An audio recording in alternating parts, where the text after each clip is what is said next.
Okay guys, it's me Imad from Nelson Darwin Park Tech YouTube channel. In this video tutorial we will learn about how to use a fuse wire within the dcaclab.com online simulator. You are not supposed to install this simulator because of the fact that it is an online simulator. You can just go to the site and then you can run your circuits here. Now you can see this fuse wire in this menu, and on it is mentioned 1.5 ampere. So what it means that whenever your circuit is getting more than 1.5 ampere of the current, then this fuse wire will break up and it will disconnect your circuit.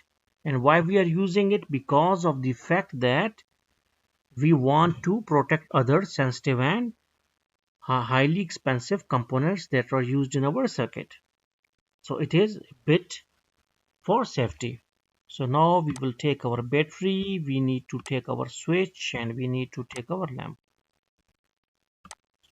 So these are our four components. We will see that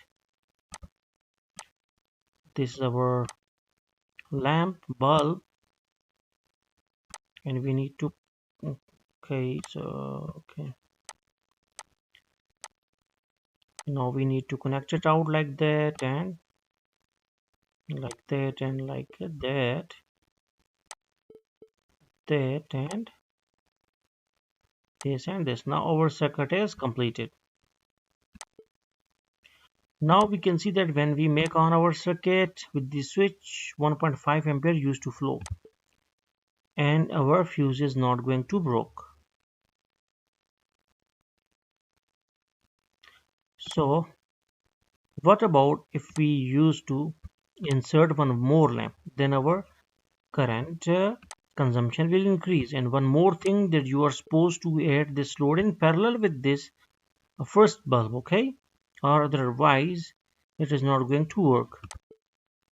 Now you can see that our circuit become on and then our fuse wire is going to break up and it turns to black, which will show that now our circuit is disconnected. Now you can move it out, okay, and if you just connect them like this, it will again work, but obviously without any sort of safety. So now you got the concept that how we can use and for what we are using this 1.5 ampere fuse wire within our circuit. So don't forget to subscribe and thanks for visiting our channel.